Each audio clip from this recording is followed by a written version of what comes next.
The landing party from the horizon's edge touched down on planet K-447, just as the twin suns reached their highest point in the purple sky.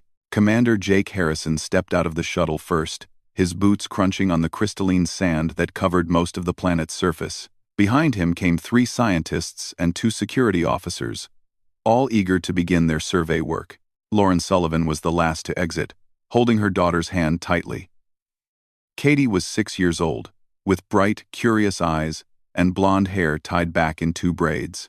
The girl had begged her mother for weeks to let her come on this mission, and Lauren had finally agreed. It was supposed to be a safe world, listed as primitive in the star charts. Just a quick survey to catalog the local life forms and check for useful minerals. "Stay close to me," Lauren told her daughter as they walked toward the base campsite. "And don't touch anything unless I say it's okay." Katie nodded, but her attention was already wandering to the strange plants that dotted the landscape. They looked like purple trees, but moved slowly in the wind, their branches reaching toward the sky as if trying to grab the clouds. Small creatures with too many legs skittered between the rocks, and somewhere in the distance, something made a sound like bells ringing underwater. The team spent the morning setting up their equipment and taking initial readings. Jake Harrison kept checking his scanner, frowning at the results. "There's something odd about this place," he said to his second officer, a tall woman named Claire Brooks. "The readings show underground structures, but they're too organized to be natural caves." "Think there might be indigenous intelligent life?" Claire asked. "Maybe. Or maybe it's just unusual geology. Either way, we need to be careful." By midday, the scientists had spread out across the landing zone, each focusing on their specialty. Lauren was collecting plant samples near a cluster of rock formations when Katie tugged on her sleeve. "Mom, look at that," Katie whispered, pointing toward a small, glowing creature that had emerged from behind a boulder. It looked like a floating ball of light, pulsing with soft blue and green colors. It drifted through the air, leaving a trail of sparkles behind it. "That's beautiful," Lauren said, already reaching for her camera.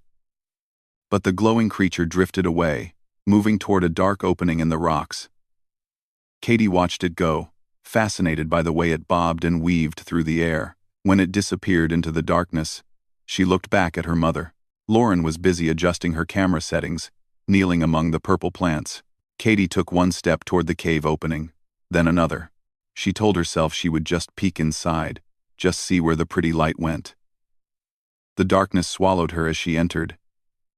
But ahead she could see the creature's glow, beckoning her deeper. The tunnel sloped downward, smooth and rounded as if something had carved it on purpose. She followed the light for what felt like minutes, but might have been longer.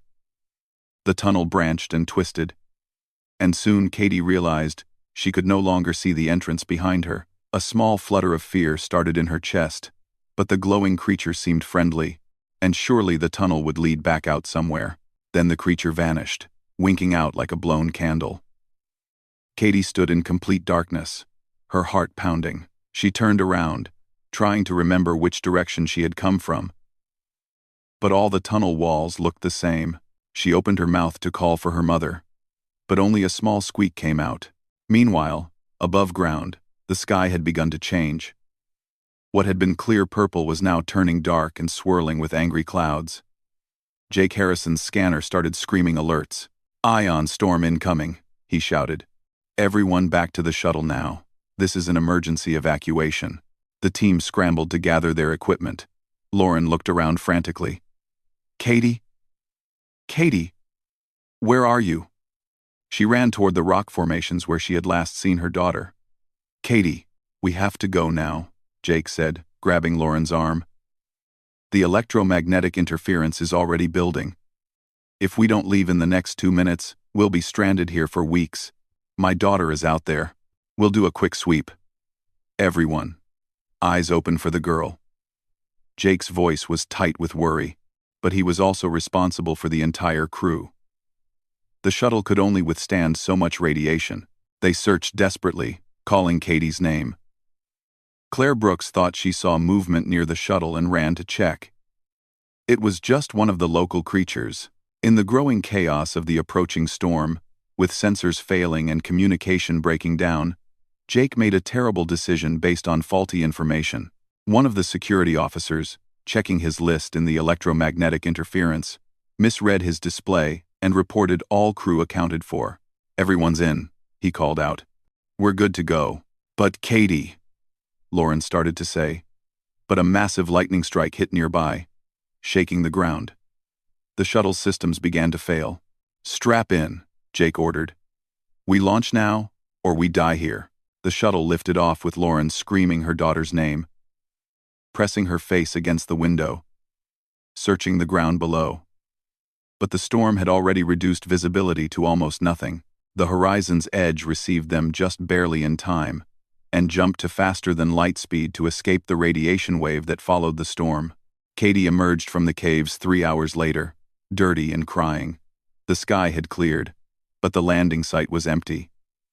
She called for her mother over and over, her voice growing hoarse. She found a supply crate that had been left behind in the rush and curled up next to it, hugging her knees to her chest.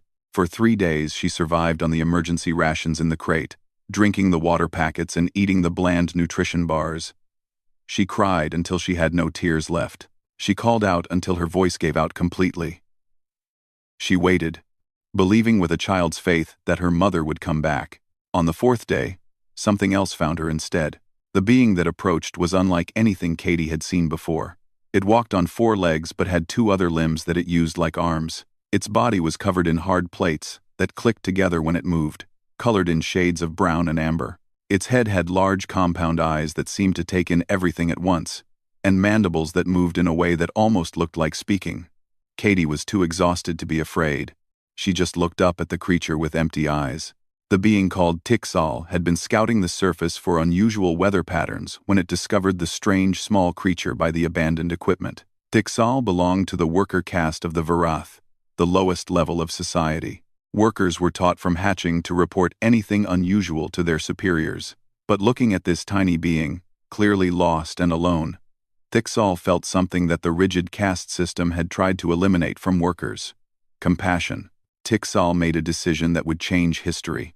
Instead of reporting the finding, Tixal wrapped Katie in a piece of fabric, tucked her under one arm, and carried her down into the underground cities where the Varath lived. The journey took hours through winding tunnels that descended deep into the planet's crust.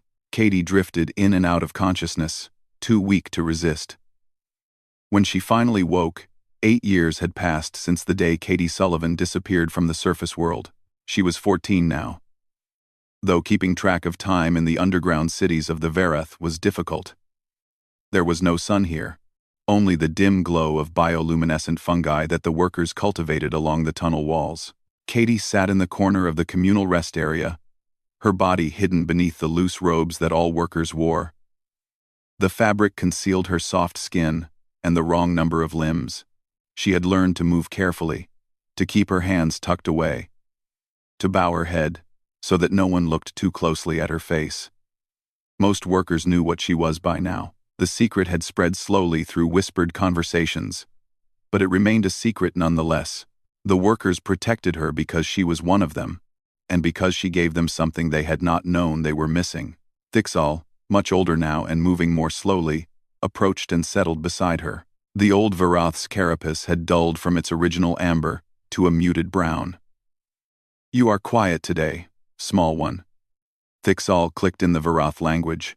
Katie understood it perfectly now, though her human mouth could not make all the sounds correctly. "I have been thinking," Katie replied, her voice careful with the clicks and whistles she had learned to approximate. "Today I watched the children being sorted." She had witnessed it that morning, a scene that happened every 10 days in the worker districts. Young Varath, barely past their first molting, were lined up and examined by members of the administrative caste. Each child was tested, their mandibles measured, their carapace thickness recorded, their genetic markers analyzed. Then they were assigned to their specific work duties for life. Some would farm the fungus gardens, others would maintain the water systems, some would process waste. The assignments were permanent and absolute. "The sorting is how it has always been," Tixal said. But there was something in the old worker's tone that suggested uncertainty. "But why?" Katie asked. It was a question she asked often, about many things. Why can't the children choose what work they want to do? Why can't someone who farms decide to learn water maintenance instead? Because that is not how the Varath way works. Each individual has their place. The system requires order. But who decided this is the right order? And what happens to someone who wants something different? Tixal's mandibles clicked in. What Katie had learned was the Varath equivalent of a sigh. Those who want different things learn not to want them.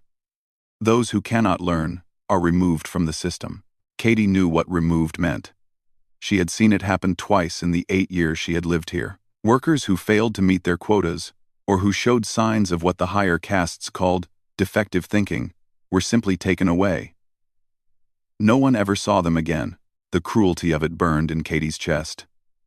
On Earth, she had been too young to understand complex social systems, but her mother had taught her basic values. Everyone deserved kindness. Everyone deserved a chance to learn and grow. Everyone deserved to be treated with dignity. These ideas seemed obvious to Katie, as natural as breathing. But to the Varath, they were incomprehensible. Over the years, Katie had quietly begun to teach some of these ideas to others.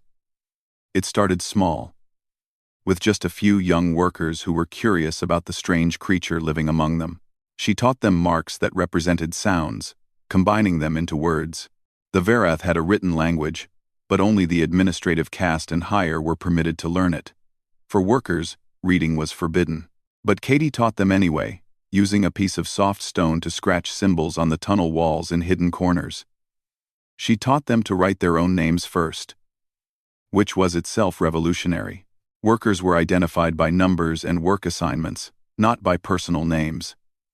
The concept of a name that belonged to an individual, that represented their unique existence, was foreign to them. "Tell me again about the place you came from," said Vexen, a young worker who often sought out Katie's company. Vexen had learned to read faster than any of the others, devouring the symbols Katie taught with desperate hunger. Katie settled into the story she had told many times.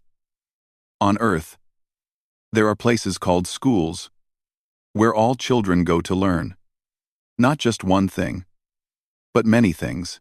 They learn mathematics and history and science. They learn about art and music. And when they grow up, they choose what work they want to do based on what they are good at and what makes them happy. "What is happy?" Vexen asked. The question struck Katie silent for a moment. How did you explain happiness to someone who had never experienced it? "It is a feeling," she said slowly. "It is when you do something and it makes you feel warm inside. When you are with others who care about you, when you have enough food and a safe place to rest and work that gives you purpose." "Workers do not have this happy," Vexen said. It was a statement, not a question. "No," Katie agreed. "But maybe they could." The dangerous thought hung in the air between them. Around them, other workers moved through the communal area, their carapaces clicking against stone as they prepared for the next work shift. The fungus lights cast shadows that made everything look even more dim and oppressive. Katie had spent months exploring the deeper parts of the worker districts, areas that even most workers never visited. There she had found old storage chambers filled with data crystals that no one bothered to read anymore. Workers were assigned to maintain these archives, to keep them clean and organized, but never to access their contents. Katie could read just enough of the ancient Varath script to understand that these crystals contained history.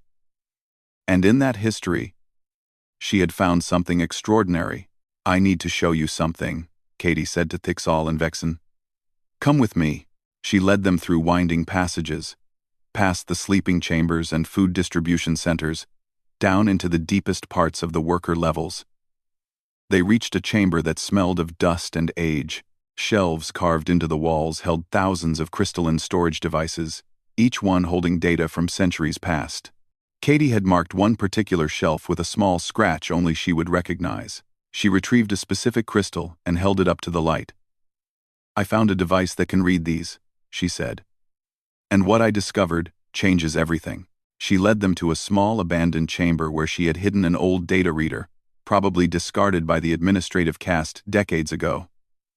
Katie had spent weeks figuring out how to make it work. Now she placed the crystal into the slot and activated the reader. Text appeared on the cracked screen, and Katie read it aloud, translating into simpler language as she went. 3,000 years ago, the Verath did not have castes. Every individual learned many skills. They worked together and shared resources. They chose their own paths in life.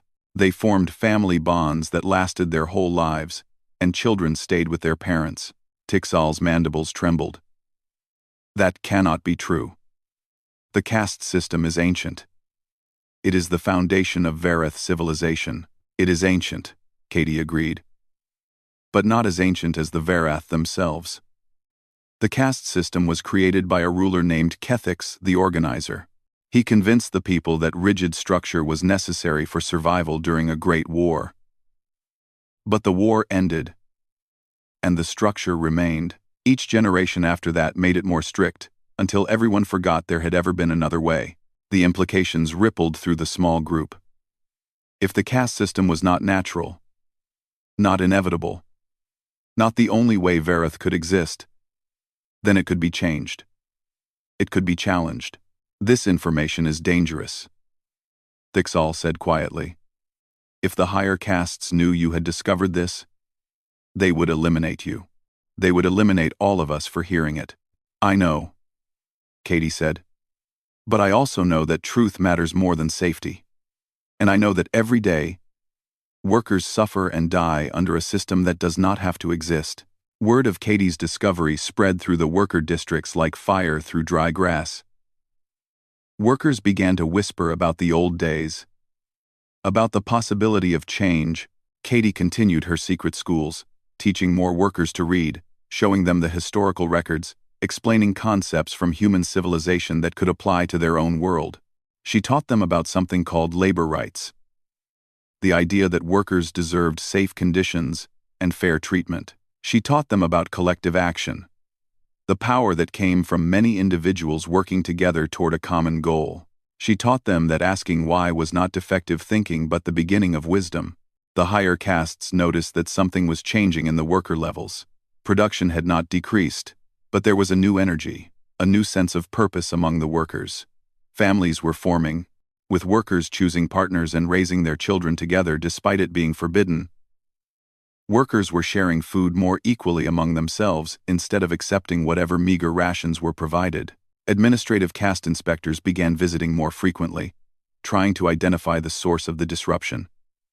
Katie knew it was only a matter of time before they discovered her. She had grown too confident, moved too freely. One day, an inspector nearly saw her face when her hood slipped during a surprise check. That night, gathering with Tixal and her closest student workers, Katie made a decision. The movement is strong enough now, she said. It will continue even if something happens to me. And I think it is time for something to happen to me. What do you mean? Vexan asked, mandibles clicking with worry. Katie stood in the central administrative chamber, surrounded by members of the warrior caste. Their carapaces were thick and dark, reinforced with metal plating. Each one carried weapons designed to subdue or eliminate threats to Verath order. She had removed her concealing robes and stood before them in her simple clothing. Her soft pink skin exposed, her five-fingered hands clearly visible, her round eyes meeting their compound ones without fear. The High Administrator, a Verath named Zeloth, whose golden carapace marked him as elite administrative caste, stared at her with something that might have been shock if the Verath were capable of such obvious displays. His mandibles moved slowly, clicking in the formal speech pattern reserved for official business. You are not Verath, Zeloth stated. No, Katie replied in their language, her voice steady. I am human. I have lived in your worker districts for 8 years.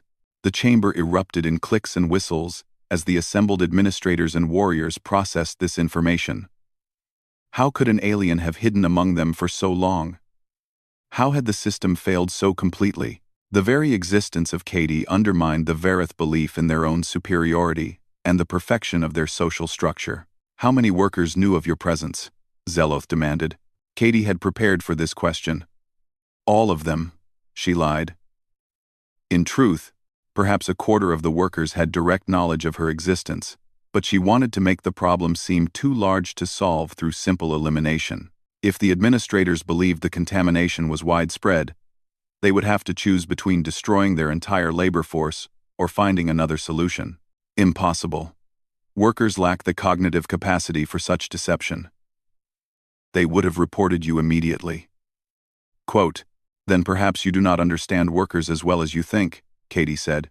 "Or perhaps the caste system you believe is natural is actually just a system of control that denies the true abilities of those you deem inferior."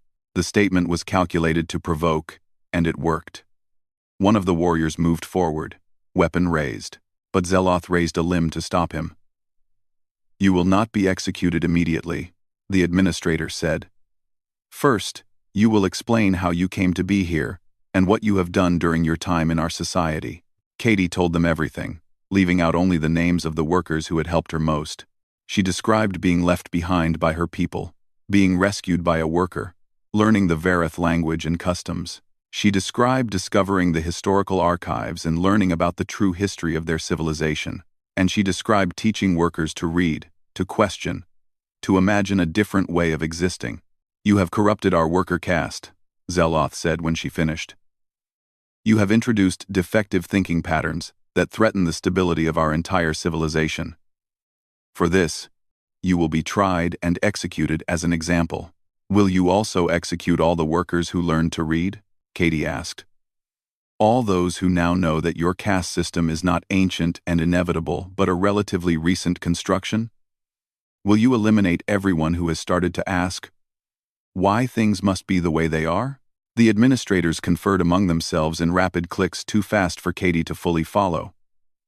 She caught words like contamination, purge, stability, and control. They were trying to calculate how much damage had been done and how to contain it. While they deliberated, something was happening in the worker districts. News of Katie's capture had spread instantly through the network she had helped build. Workers who had learned to read were passing messages scratched on stone tablets. Workers who had attended her secret schools were gathering in the communal areas, discussing what should be done. For the first time in recorded Vareth history, workers were organizing collective action without approval from higher castes. The decision they reached was simple and devastating. They would stop working. In the fungus farms that fed the entire Varath population, workers set down their tools and sat in silence. In the water processing facilities that kept the underground cities livable, workers stepped away from their stations. In the waste management systems, the power generation chambers, the air circulation networks, every place where workers maintained the infrastructure of civilization, they simply stopped. The effect was not immediate. The Vareth cities had reserves and automated systems that could function for a time without worker input. But those systems required maintenance.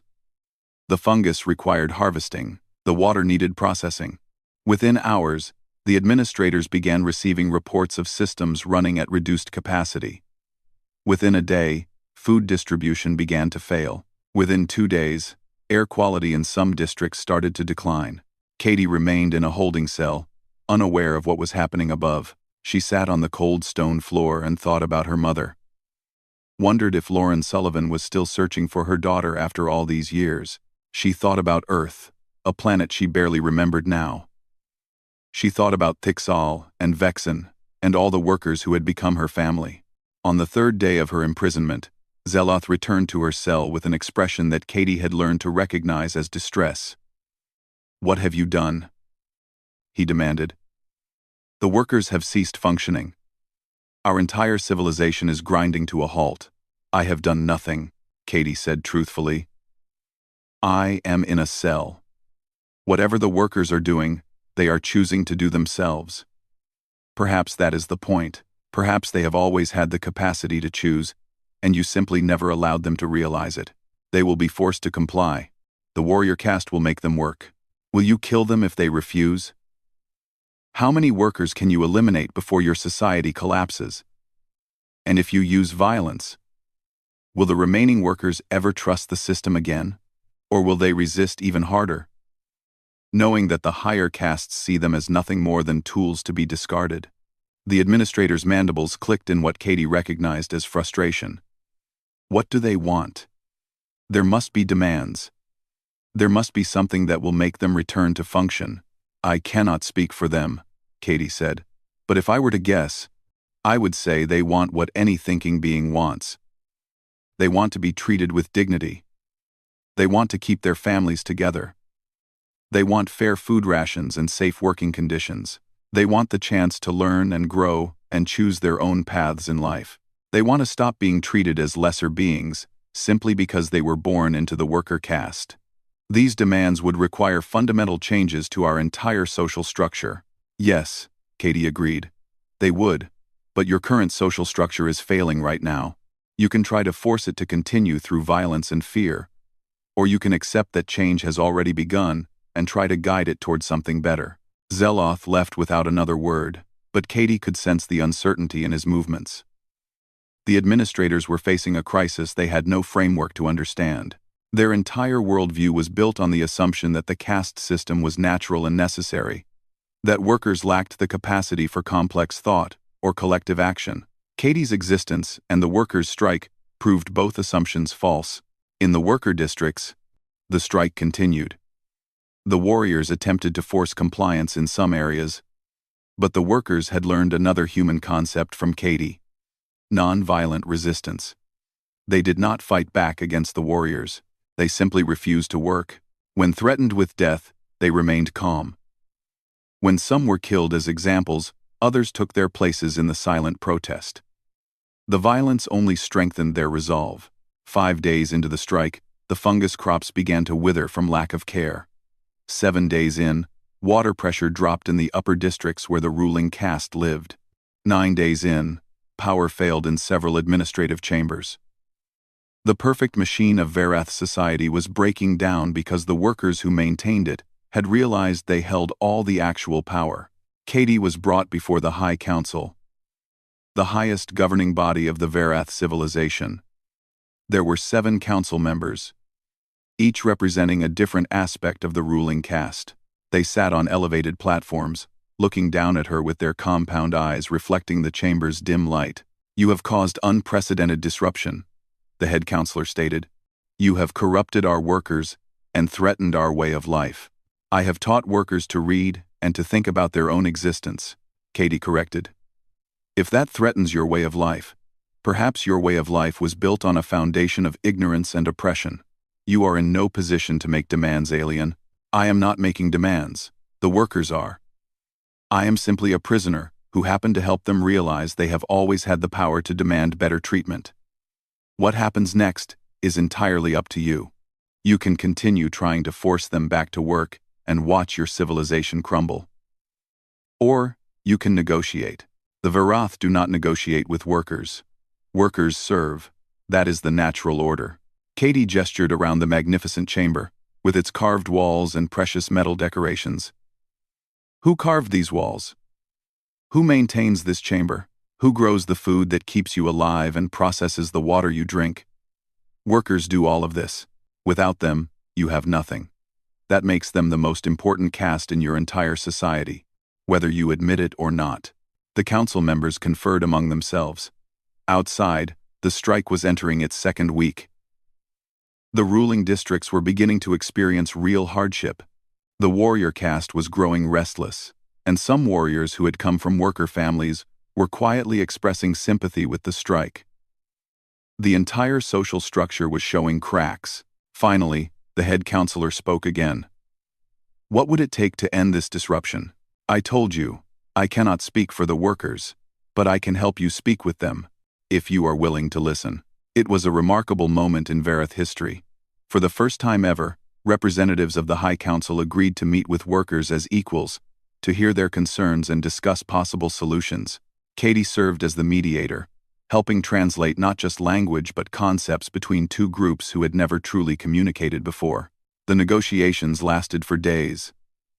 The workers' demands were extensive: the right to keep families together, fair food rations, safe working conditions, access to education, the ability to change castes based on ability rather than birth, and representation in government decisions that affected their lives.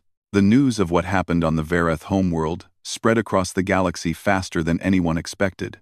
The Galactic Council, a loose federation of spacefaring species that maintained communication and trade agreements, received the report with a mixture of shock and alarm.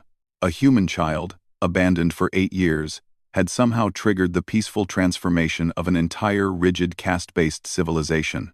In the council chambers on the neutral station orbiting the gas giant Tyrex Prime, delegates from 40 different species debated what this meant. Some saw it as a violation of the non-interference principle that guided galactic relations. Others saw it as proof that such principles were impossible to maintain when individual beings could have such profound effects simply by existing and sharing ideas. The human delegation was led by Ambassador Gregory Holland, a career diplomat who had spent his entire life navigating the complex politics of the galaxy. He sat in the human section of the council chamber, listening to species after species express concern about the Vareth situation.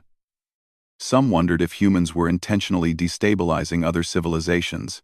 Others demanded assurances that this would not happen again. But Gregory was only half listening to the political arguments. His mind was on the personal dimension of this story. The lost child had a name, Katie Sullivan, and her mother, Lauren Sullivan, was sitting in the observation gallery above, waiting to hear if she would finally be allowed to see her daughter after 8 years of searching. Lauren had spent those 8 years in a hell of guilt and grief. She had demanded that the Horizon's Edge return to Planet K-447 immediately after the storm cleared. The crew had searched for 3 weeks before accepting that Katie was gone, likely killed by local predators or the harsh conditions. Lauren had refused to accept this. She left the survey service and spent every credit she had, hiring private search ships, following rumors, checking every human settlement in the sector for any sign of her daughter. When the news broke about a human living among the Vareth, Lauren knew instantly that it was Katie. No other human had been lost in this region of space. She had traveled to the Galactic Council immediately, demanding the right to go to the Varath homeworld. But the situation was complicated by politics and protocols. The Vareth government, humiliated by the revelation that an alien had lived among them undetected, was not eager to allow more humans into their territory. Now, listening to the council debate, Lauren felt the same helpless frustration she had carried for 8 years. Her daughter was alive, and Lauren could not reach her. On the Vareth homeworld, Katie sat in a better room than the cell she had occupied before. It was not exactly comfortable by human standards, but it had a soft sleeping mat and adequate light. She was no longer a prisoner, but she was not exactly free either. The Vareth government wanted to keep her under observation while they figured out what to do with her. Thixal visited her daily, bringing news from the worker districts. The changes were happening slowly, but they were happening. The first worker children were being allowed to stay with their parents. The first worker schools were opening. The first worker representatives were being elected to the new council branch. It was awkward and difficult, with resistance from conservative elements of the ruling caste. But the movement had momentum now. "You should be proud," Thixal told her, mandibles clicking softly. "You have changed our world." "We have changed it together," Katie corrected. "I just asked questions. You and the other workers did the real work of organizing and standing firm." "Perhaps, but questions can be more powerful than actions. You taught us that why is the beginning of all change." There was a sound at the door. A Vareth administrator entered. This one younger than most Katie had dealt with bright green patterns on its carapace that indicated membership in the diplomatic caste. "The human called Katie Sullivan," it said formally. "The High Council has received communication from the Galactic Council. Your presence here has become a matter of interstellar concern." "Am I in trouble?" Katie asked. "The situation is complex. Your species wishes to retrieve you. The Council must decide whether to release you to their custody." Katie felt a strange mixture of emotions. Part of her desperately wanted to see her mother again, to return to human space, to sleep under stars she recognized and eat food that tasted like home. But another part of her felt connected to this world now, to the Varath who had sheltered her and learned from her, to the movement that was still so fragile and new. "What do you want?" she asked the diplomat.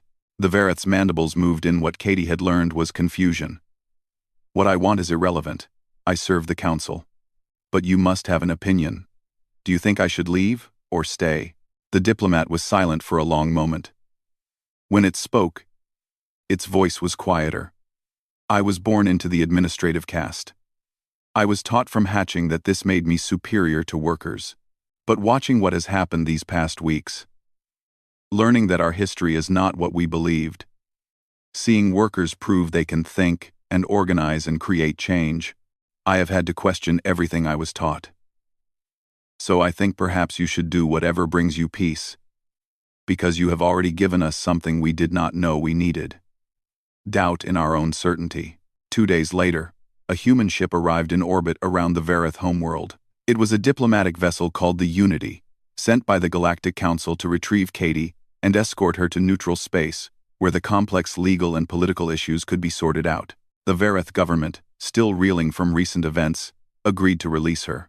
Katie stood in the central plaza of the underground capital city, surrounded by thousands of workers who had come to see her leave. Tixal stood beside her, the old Varath's carapace now so dull it was almost gray. Vexan was there too, holding a data tablet with all the lessons Katie had taught them, carefully transcribed and preserved. "I do not want to leave you," Katie said, her voice breaking. "This is my home now too." Home is not just a place," Tixal said gently. "Home is wherever you carry those who love you in your heart. We will be there always." The workers clicked their mandibles in the rhythm of farewell, a sound like rain on stone that echoed through the vast chamber. Katie touched her hand to Thixal's carapace, one last time, then walked toward the shuttle that would carry her to the surface. The journey from the underground city to the surface took 3 hours. Katie had not seen natural sunlight in 8 years. When the shuttle door opened and she stepped out onto the purple sand, the twin suns nearly blinded her. She raised her hand to shade her eyes and saw a figure running toward her across the crystalline ground. Katie. Oh God, Katie. Lauren Sullivan had aged. Her hair, which Katie remembered as dark brown, was now streaked with gray. Her face was lined with years of grief and searching, but her eyes were the same, and when she wrapped her arms around Katie and sobbed into her shoulder, it felt like no time had passed at all. "Mom," Katie whispered, and found that she was crying too. "I'm sorry. I'm so sorry I wandered off. Don't you dare apologize. Don't you dare. I'm the one who should have watched you better. I'm the one who let them leave without you. I'm sorry. I'm so sorry." They held each other on the purple sand while the diplomatic ships waited and the galaxy watched. A mother and daughter reunited after 8 years of separation. 8 years of grief and transformation. Katie was not the same child who had disappeared into the caves. Lauren was not the same woman who had lost her. But they were still family, still connected by bonds that no distance or time could break. On the Unity, Katie was given a private cabin and medical care. The ship's doctor examined her carefully, amazed that she had survived so long on an alien world with alien food and no medical support. Katie was underweight and had some nutritional deficiencies, but overall she was healthy. The doctor called it a miracle. Katie called it determination and the kindness of workers who had shared their meager rations with her. During the journey to neutral space, Lauren stayed by Katie's side constantly, as if afraid her daughter might disappear again if she looked away. They talked for hours, trying to fill in 8 years of missing life. Lauren told Katie about the search, about the guilt and the hope that refused to die. Katie told her mother about Thixal and the underground cities, about learning to read ancient texts and teaching workers to question their world. "You started a revolution," Lauren said, shaking her head in wonder. "My little girl, who used to be afraid of the dark." "I'm not afraid of the dark anymore," Katie said. "I lived in it for 8 years. I learned that darkness is just the absence of light, and light is just asking the right questions." News of Katie's rescue reached Earth, and it became the biggest story in human space. The child who had been lost and was found, the accidental revolutionary who had transformed an alien civilization without weapons or violence, just by teaching beings to read and to question. Humanity, always eager for stories that portrayed them as special, embraced Katie as a symbol of human adaptability and compassion. But the story had consequences beyond feel-good headlines. On 17 other worlds with rigid hierarchical systems, worker classes and lower castes began to whisper among themselves. If change was possible on the Varath homeworld, perhaps it was possible elsewhere. If workers could organize and demand better treatment, perhaps others could too. The questions Katie had taught the Varath began to spread like a virus through the rigid structures of multiple civilizations. The Galactic Council called an emergency session to address what they termed the Katie Sullivan effect. Conservative delegates demanded new regulations to prevent cultural contamination. Progressive delegates argued that individuals could not be held responsible for simply existing and sharing ideas. The debate raged for weeks while Katie waited in a diplomatic residence, unsure of what would happen next. Ambassador Holland met with her privately. "There are many beings who want to use you as a symbol," he told her gently. "Some want to portray you as a hero who represents the best of humanity. Others want to paint you as a dangerous influence who destabilized a functioning civilization. What do you want to be?" Katie looked out the window at the stars. Somewhere out there was the Varath homeworld, where workers were learning to read and families were being reunited. Somewhere out there were other worlds. 6 months after her rescue, Katie Sullivan stood in the observation deck of a space station orbiting a world she had never seen before. Through the wide, transparent panels, she could see a planet called Nexor 3, home to the Krell civilization. The Krell were a species that looked like tall, crystalline beings, their bodies reflecting light in beautiful patterns.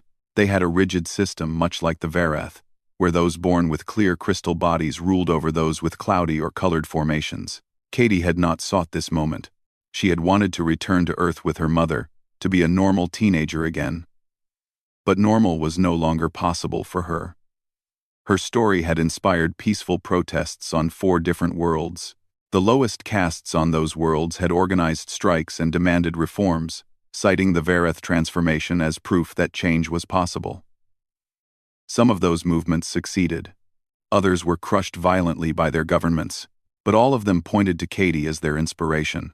Now delegations from troubled worlds sought her out, begging for help or demanding she stop interfering. The Galactic Council could not decide if she was a hero or a threat. Humanity was divided on whether to protect her or distance themselves from the chaos that seemed to follow her name. And Katie, just 16 years old, felt the weight of worlds on her shoulders. "You do not have to do this," Lauren said, standing beside her daughter on the observation deck. "We could go home. We could disappear. You have done enough." Katie shook her head. "The Krell lower castes sent me a message. They learned to write using the same methods I taught the Varath. They are planning a strike in 3 weeks, and they asked me to be there, to help them negotiate with their ruling caste. How can I say no when they learned hope from my story? Because you are 16. Because you should be worrying about school and friends, not the fate of civilizations. Because I already lost you once, and I am terrified of losing you again." Katie turned to face her mother, taking her hands. "I know you are scared. I am scared too. But I cannot forget what I learned living with the Varath. I cannot forget the faces of workers who were killed for asking questions. I cannot ignore other beings who are suffering when I know that suffering does not have to continue. Mom, you raised me to believe that everyone deserves kindness and dignity. How can I turn away from people who need help?" Lauren's eyes filled with tears. "I did raise you that way. And I am so proud of you. And so scared for you." "I know. But will you stand with me anyway?" Lauren squeezed her daughter's hands. "Always. I will always stand with you." The mission to Nexor 3 was official, sanctioned by both the human government and a faction within the Galactic Council that believed in what they called progressive intervention. Katie was accompanied by a team of diplomats, including Ambassador Holland, and a security detail. They landed in the capital city, a stunning place where crystal towers caught the light and threw rainbows across the streets. The ruling caste of the Krell received them in a palace that hurt to look at directly. So bright were the reflections from the pure crystal beings who governed. The High Luminance, leader of the Krell, regarded Katie with what she interpreted as disdain.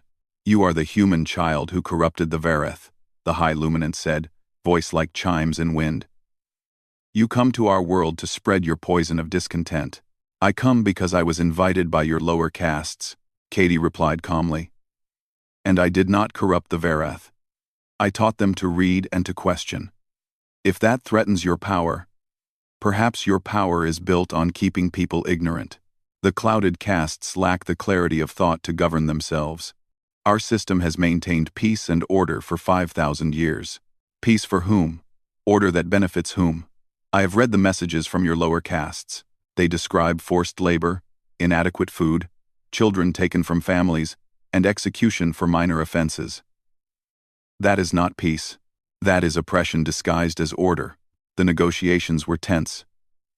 The Krell ruling caste refused to even acknowledge that the clouded castes deserved rights. They viewed the lower castes as incomplete beings, literally less clear in thought and purpose.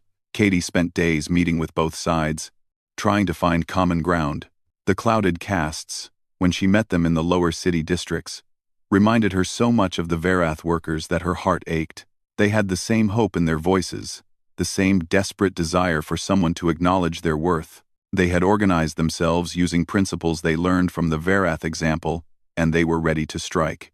We will stop all crystal polishing and maintenance. Their leader, a being named Kavis with beautiful blue-tinted crystal, told Katie. The clear castes need us to maintain their bodies. Without polishing, their crystal will become dull and clouded like ours. They will see what it is like to be treated as lesser. It was a brilliant strategy. Turning the ruling caste's own prejudice against them, Katie helped them refine their demands. Family units protected, education access, fair food distribution, representation in government, and an end to executions for questioning the system. When the strike began, the effect was immediate. The clear caste Krell began to lose their shine, their bodies accumulating the natural cloudiness that came from environmental exposure. They were horrified, treating it as if they were being physically transformed into the lower castes. The panic this caused gave the clouded castes negotiating power, but the ruling caste responded with violence. Security forces moved into the lower districts, attempting to force the clouded castes back to work. Katie witnessed the crackdown from the diplomatic compound, watching through live feeds as peaceful protesters were shattered into fragments, their crystalline bodies broken by weapons designed for that purpose. She felt sick.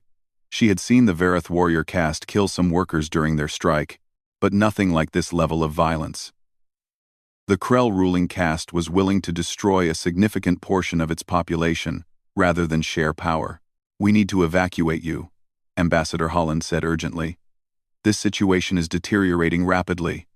They blame you for inciting this rebellion. If I leave now, the clouded castes will be slaughtered, Katie said. I have to do something. You are one human teenager.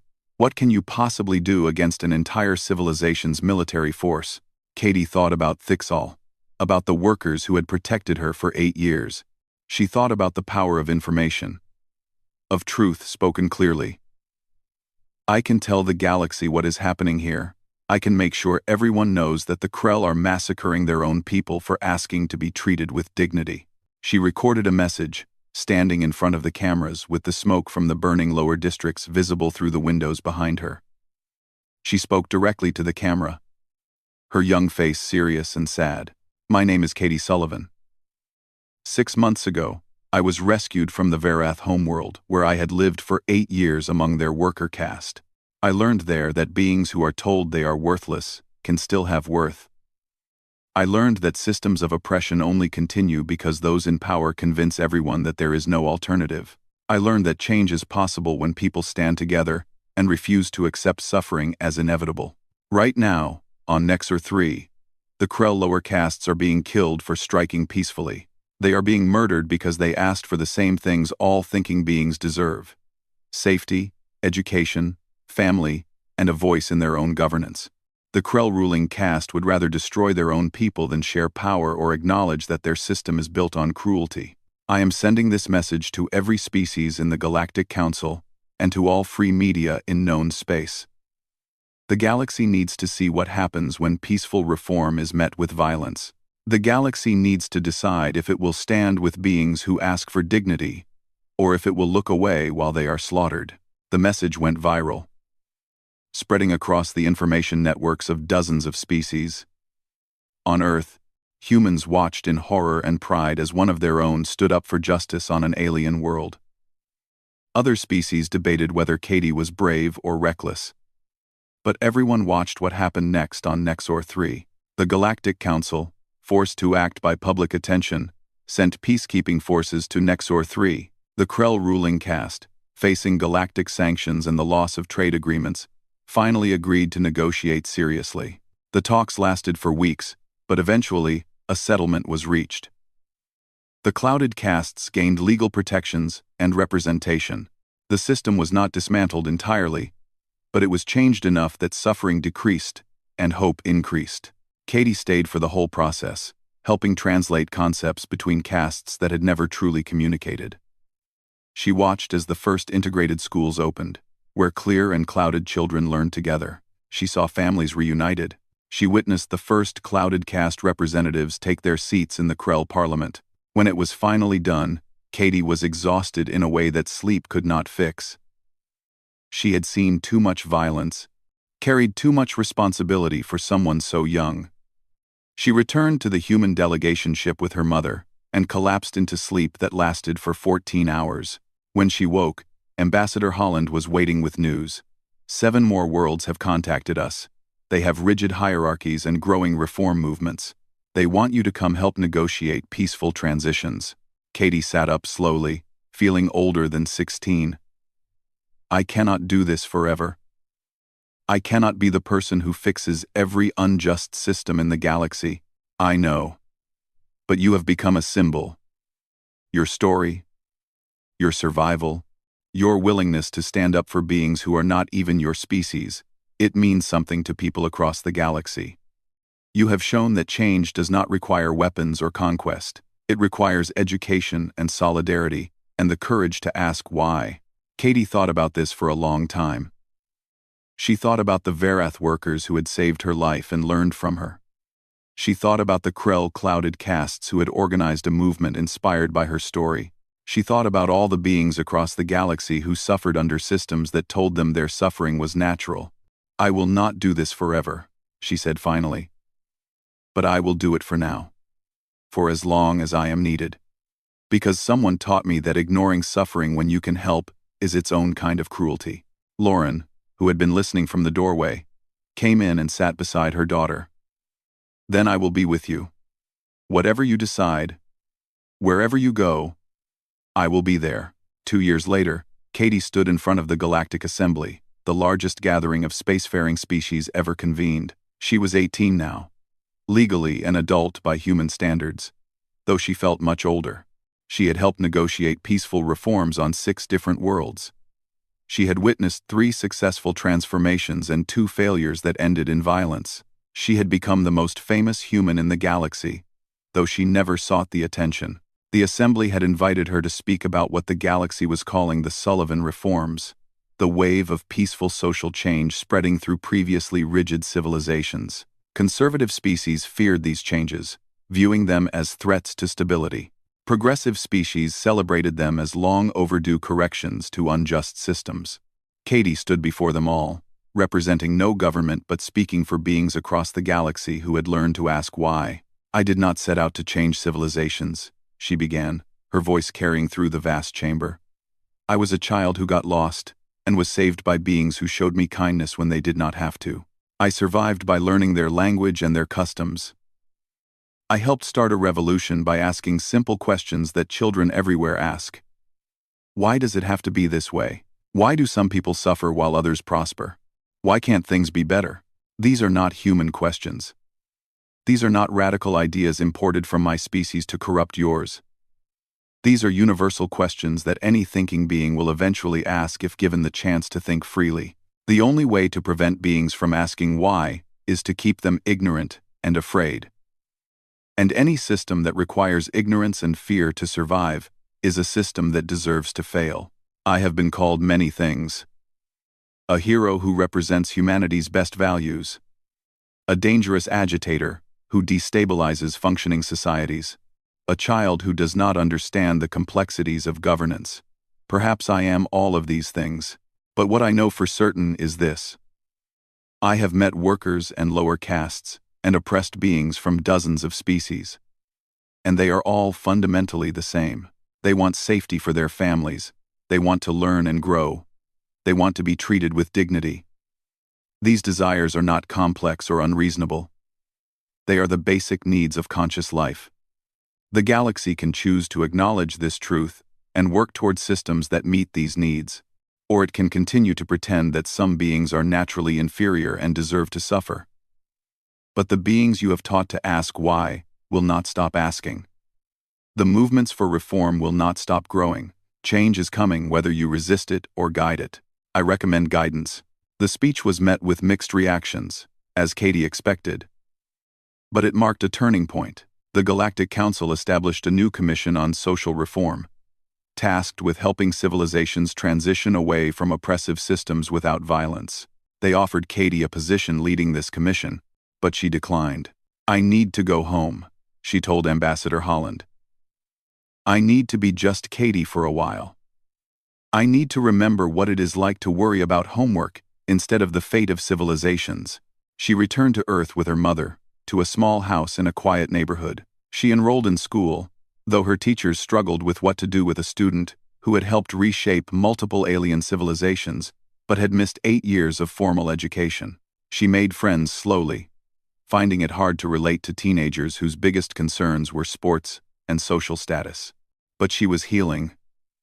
She was learning to be young again, to laugh without guilt, to think about her own future, instead of the galaxy's problems. She took long walks with her mother. She learned to cook human food again. She slept in a real bed under a sky she recognized, and sometimes that was enough. News still reached her from the Verath homeworld. Tixal had died peacefully the year before, living just long enough to see the full implementation of the reforms Katie had helped start. Vexen now served on the Integrated Verath Council, representing worker interests and ensuring the old oppressions did not return. The transformation was not perfect, but it was real and lasting. On the anniversary of her rescue, Katie received a package from the Verath homeworld. Inside was a data crystal and a simple message. "For the one who taught us to ask why. We remember. The children remember. They are learning to ask their own questions now." Katie held the crystal up to the light, watching it shine. She thought about the girl who had wandered into a cave 8 years ago, scared and alone. She thought about everything that had happened since, all the pain and triumph and transformation. She thought about the future, about the beings across the galaxy who were learning that suffering was not inevitable, that change was possible, that the word why could topple empires. In the end, Katie Sullivan had not set out to change the galaxy.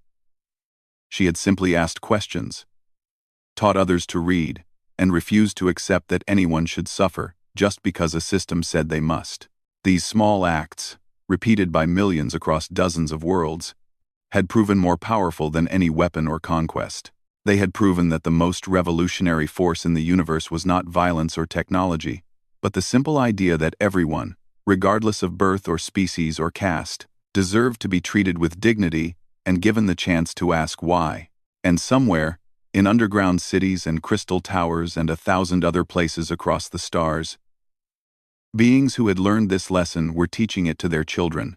They told stories about the human child who was left behind and grew up to show them that empires built on oppression were not eternal, that change was possible, and that asking why was always worth the risk. Where beings suffered under systems that told them their suffering was natural and inevitable. "I want to be someone who tells the truth," she said finally. "The truth is that no system built on keeping people ignorant and oppressed can last forever. The truth is that change is scary but necessary. The truth is that asking why is not defective thinking, but the beginning of wisdom. If that makes me dangerous to some civilizations, maybe those civilizations need to be afraid." Holland smiled. "You really have grown up. I think the galaxy is going to have to deal with Katie Sullivan whether it wants to or not." The ruling caste resisted every point. They argued that such changes would destroy the stability of their civilization. Katie countered that their civilization was already being destroyed by the strike. and that the choice was between controlled change or chaotic collapse. Slowly, painfully, compromises were reached. The caste system would not be eliminated overnight, but it would become flexible. Workers would gain rights and protections. A new branch of government would be created with elected worker representatives.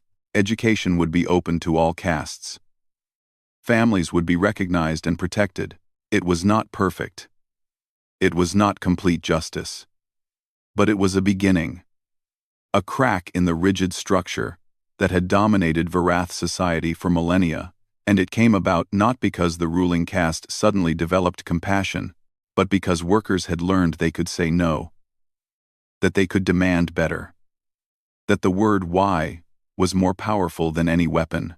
On the 20th day after Katie's capture, she stood before the assembled masses of workers as the agreements were announced. Thixal stood beside her, old but proud. Vexen was there too, holding a data tablet displaying the new laws in written form that workers could now legally read. The workers did not cheer. They clicked their mandibles in a low, steady rhythm that represented approval and solidarity. They had won not through violence but through unity and the simple refusal to accept things as they had always been. They had learned from a lost human child that asking why and refusing to accept suffering as inevitable was the most revolutionary act of all. Katie looked at each of them. These beings who had become her family over 8 years of hiding and learning together. I mean that the only way to protect all of you is to give them a target they cannot ignore. I will reveal myself. I will draw their attention to me. And while they are focused on the strange alien in their midst, you will continue organizing, continue teaching, continue building the network. They will kill you, Thixal said flatly. Maybe, Katie agreed. But maybe they will also have to explain to the entire planet how an alien lived among them for 8 years. Maybe that revelation will cause enough disruption to give the movement room to grow. Sometimes one person has to stand in the light so others can work in the shadows. She had learned that lesson from human history, from stories her mother had told her about people who sacrificed themselves for causes larger than their own lives. Katie was 14 years old, and she was about to start a revolution with nothing but her existence and her refusal to accept that suffering was inevitable. Up fully, she was lying on a soft mat in a small dim room carved from stone. Thixal sat nearby, offering her a bowl of something that smelled strange but looked like food. The being made clicking sounds, its mandibles moving in complex patterns. Katie did not understand the language, but she understood kindness. She took the bowl and ate, and for the first time in 4 days, she felt a tiny spark of hope that maybe, somehow, she would survive this. Tixal clicked softly, a sound that was meant to be soothing. In the weeks and months to come, Katie would learn that this sound meant safety. She would learn the Varath language, she would learn how to hide what she was, and she would learn that the world she had fallen into was built on suffering that her young mind could not yet fully understand but would one day help to change.